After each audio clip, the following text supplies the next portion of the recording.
ಆತ್ಮೀಯ H16 news ಅರ್ಥಾತ್ ಹೇ ಸೀತಾರಾಮಗೆ ಸ್ವಾಗತ. ನಾನು ನಿಮ್ಮವ MI ಅಥವಾ ಮಲ್ಲಪ್ಪ ಜೋತಾವಾರ್. ಆತ್ಮೀಯರೇ, ಈಗ ತಾವು ದಿನ ಸುದ್ದಿಗಳನ್ನು ಅದರ ಜೊತೆಗೆ ವಿಶೇಷತೆಗಳನ್ನ ನೋಡ್ತಾ ಹೋಗಿ ವಿಶೇಷ ಈ ಮೊದಲನೇ ಸುದ್ದಿಯನ್ನು ನೋಡಿ.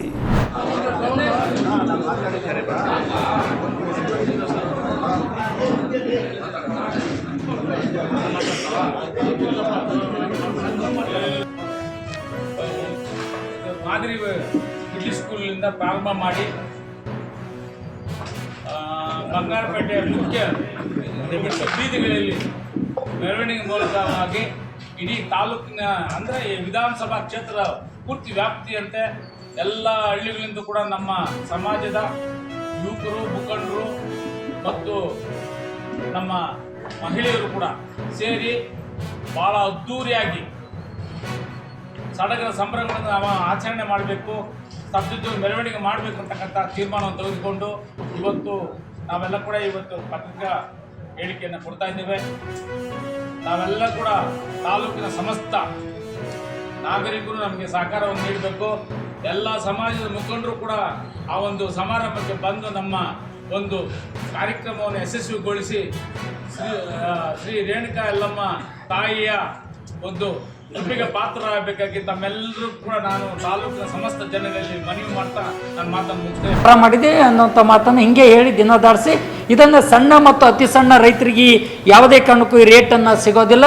ಮುಂದಿನ ದಿನದಲ್ಲಿ ಅಂದ್ಕರೆ ಏನಾಗ್ಬಿಡ್ತದೆ, ಕೇವಲ ದಲ್ಲಾಳರಿಗೆ ಮಾತ್ರ ಲಾಭಿ ಮಾಡಿಕೊಡ್ತಕ್ಕಂಥ ಇದೊಂದು ಷಡ್ಯಂತ್ರ ಅಂತಕ್ಕಂಥ ಮಾತನ್ನು ಈ ಸಂದರ್ಭ ನಾವು ಹೇಳಿಕೆ ಬಯಸ್ತೀವಿ. ಆ ಕಾರಣಕ್ಕಾಗಿ ನಮ್ಮ ಭಾಗದಲ್ಲಿ ಇರ್ತಕ್ಕಂಥವ್ರು ಕರ್ನಾಟಕ ರಾಜ್ಯದ ಮುಖ್ಯಮಂತ್ರಿಗಳು ಕೂಡ ಈ ಇನ್ಸೆಂಟಿವ್ ಬಗ್ಗೆನೂ ಕೂಡ ಚಕಾರ ಎತ್ತಕ್ಕೆ ರೆಡಿ ಇಲ್ಲ.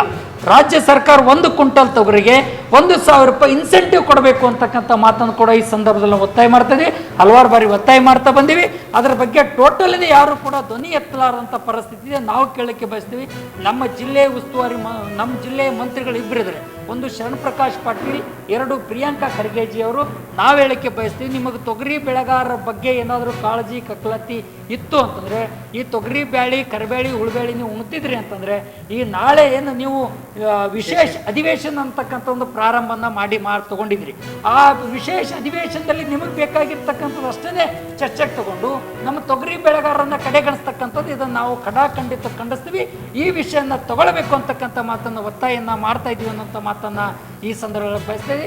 ಅದರ ಜೊತೆಯಲ್ಲಿ ರೈತರ ಇವತ್ತು ಇನ್ಸೂರೆನ್ಸ್ ಏನಾಗಿದೆ ಪರಿಸ್ಥಿತಿ ನಮ್ಮ ಜಿಲ್ಲೆಯಲ್ಲಿ ಒಟ್ಟಾರೆ ಅಂತ ಕೇಳಿದ್ರೆ 3,01,000 ರೈತರಿಂದ ವಿಮೆಯನ್ನು ಹಣ ಕಟ್ಟಿದ್ದಾರೆ. ನಮ್ಮ ಕಲಬುರಗಿ ಜಿಲ್ಲೆಯಲ್ಲಿ 90 ರೈತರಿಂದ ವಿಮೆ ಕಟ್ಟಿರ್ತಕ್ಕ 99 ಕೋಟಿ ರೂಪಾಯಿನೂ ಹಣ ಜಮಾಗಿದೆ ರೈತರಿಂದ. ಆದರೆ ಅವರು ಯಾವುದೇ ಕಾರಣಕ್ಕೂ ಕೂಡ ಇಲ್ಲಿ ಒಟ್ಟು ಜಿಲ್ಲೆ 3,78,990 ಜನ ರೈತರ ಹೆಕ್ಟರ್ ಭೂಮಿ ಎಲ್ಲಿ ಇನ್ಸೂರೆನ್ಸನ್ನು ಆಗಿರ್ತಕ್ಕಂಥದ್ದು. ನಮ್ಮ ಭಾಗದ ರೈತರನ್ನು ಬೆಳೆ ವಿಮೆನೂ ಇಲ್ಲ, ಅತಿವೃಷ್ಟಿ ಪರಿಹಾರದಲ್ಲಿ ಯಾವುದೇ ಕಾರಣಕ್ಕೂ ಕೂಡ ತಾರತಮ್ಯ, ಯಾರಿಗೆ 7,000, 3,000, 17,000, ಯಾರಿಗೆ 4,000 ಬೇಕಾಬಿಟ್ಟಿಯಾಗಿ ಕೊಟ್ಟಿರ್ತಕ್ಕಂಥ ಪರಿಸ್ಥಿತಿ ನಿರ್ಮಾಣ.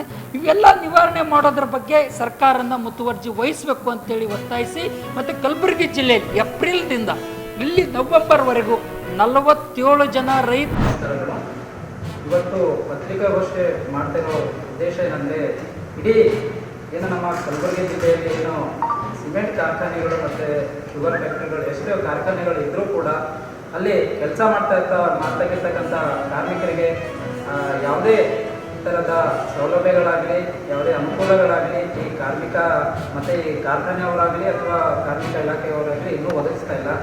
ಸೊ ಮೊದಲನೇದಾಗಿ ಏನು ಹೇಳೋಕ್ಕೆ ಇಷ್ಟಪಡ್ತೀನಿ ಅಂದರೆ, ಏನು ನವದೆಹಲಿಯಿಂದ ಸಮಾನ ವೇತನ ಅಂತ ಹೇಳಿಕೆಸಿಂದು 9/7/2024 ನವದೆಹಲಿಯ ರಾಜ್ಯ ಸರ್ಕಾರನೇ ಆಲ್ರೆಡಿ ಆದೇಶ ಹೊರಡಿಸಿದೆ. ಇಲ್ಲಿ ಬೆಂಗಳೂರಲ್ಲಿ ಇರ್ತಕ್ಕಂಥ ಅಧಿಕಾರಿಗಳು ಇದ್ರ ಮೇಲೆ ಯಾಕೆ ಕ್ರಮ ತಗೊಳ್ತಾ ಇಲ್ಲ, ಯಾಕೆ ಇವರು ಕಾರ್ಮಿಕರಿಗೆ ಎಲ್ಲ ಸವಲತ್ತುಗಳು ಕೊಡ್ತಾ ಇಲ್ಲ ಅನ್ನೋದು ನಮ್ಮ ಉದ್ದೇಶ.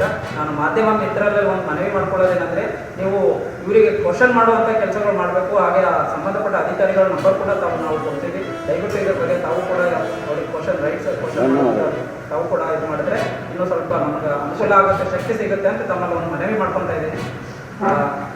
ಏನಿದೆ 19ನೇ ತಾರೀಕು 1/2026 ನಾವು ಏನು ಶಾಸಕರ ಮನೆ ಹತ್ರ ನಾವು ಒಂದು ಧರಣಿ ಕಾರ್ಯಕ್ರಮ ಚಿಂಚೋಳಿಯಲ್ಲಿ ಹಮ್ಮಿಕೊಂಡಿದ್ದೀವಿ. ಹಾಗಾಗಿ ತಾವು ಮಾಧ್ಯಮ ಮಿತ್ರರು ನಮಗೆ ನಮ್ಮ ಹೋರಾಟಕ್ಕೆ ಸಹಕಾರ ಮಾಡ್ಕೊಂಡು ತಮ್ಮ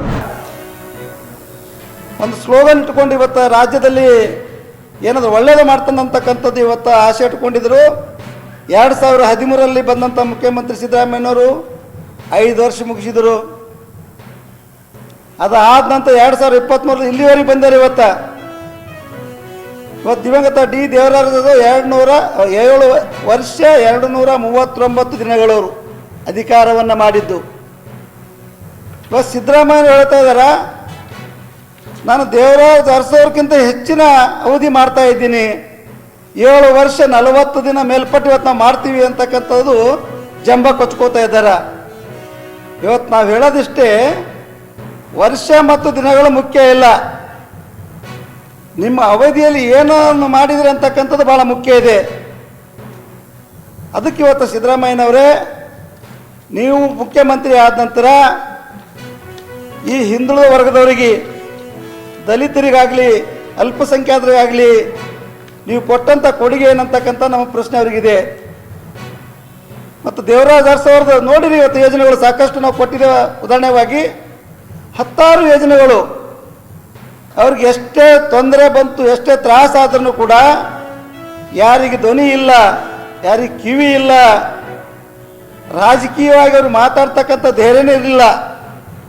ಅಂಥವ್ರಿಗೆ ಇವತ್ತು ರಾಜಕೀಯ ಪ್ರೇರಣೆ ಕೊಟ್ಟಂಥ ವ್ಯಕ್ತಿ ಇವತ್ತು ದಿವಂಗತ ಡಿ ದೇವರಾಜ ಅರಸು ಅವರು. ಅವ್ರು ಕೊಟ್ಟಂಥ ವಿಚಾರಗಳನ್ನು ಇವತ್ತಿನ ದಿವಸ ಪ್ರತಿಯೊಬ್ಬರು ಇವತ್ತು ಶಾಸಕರಾಗ್ತಾ ಇದ್ದಾರೆ, ಇವತ್ತು ಜಿಲ್ಲಾ ಪಂಚಾಯತ್ ಅಧ್ಯಕ್ಷರಾಗ್ತಾ ಇದ್ದಾರೆ, ಮಂತ್ರಿಗಳಾಗಿದ್ದಾರೆ. ಮತ್ತು ನೀವೇನು ಮಾಡ್ತಾ ಇದ್ದೀರಿ? ನಮ್ಮ ಭಾಗದಲ್ಲಿ ಉದಾಹರಣೆವಾಗಿ ತೊಗೋಬೇಕಾದ್ರೆ ಏನು ಮಾಡಿದಿರಿ ನೀವು? ಅಂತಕ್ಕಂಥದ್ದು ನಿಮ್ಗೆ ಹೇಳೋಕ್ಕೆ ಏನು ನಿಮಗೆ ನೈತಿಕ ಹಕ್ಕಿದೆ? ಇದು ನಮ್ಮ ಪ್ರಶ್ನೆ ಇದೆ.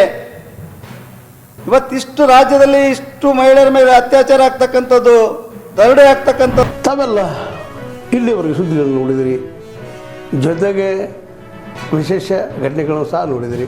ಅದು ನಿಮ್ಗೇನು ಅನ್ನಿಸ್ತು? ನಿಮಗೆ ಲೈಕ್ ಮಾಡಿರಿ, ಶೇರ್ ಮಾಡಿರಿ, ಕಾಮೆಂಟ್ ಮಾಡಿರಿ, ಜೊತೆಗೆ ಸಬ್ಸ್ಕ್ರೈಬ್ ನಿಲ್ಲಿಸ್ಬೇಡ್ರಿ. H16 ನ್ಯೂಸ್ ಅರ್ಥಾತ್ ಸಿದ್ದರಾಮಯ್ಯ ಸತ್ಯದ ಕೈಗನ್ನಡಿ ವಂದನೆಗಳು.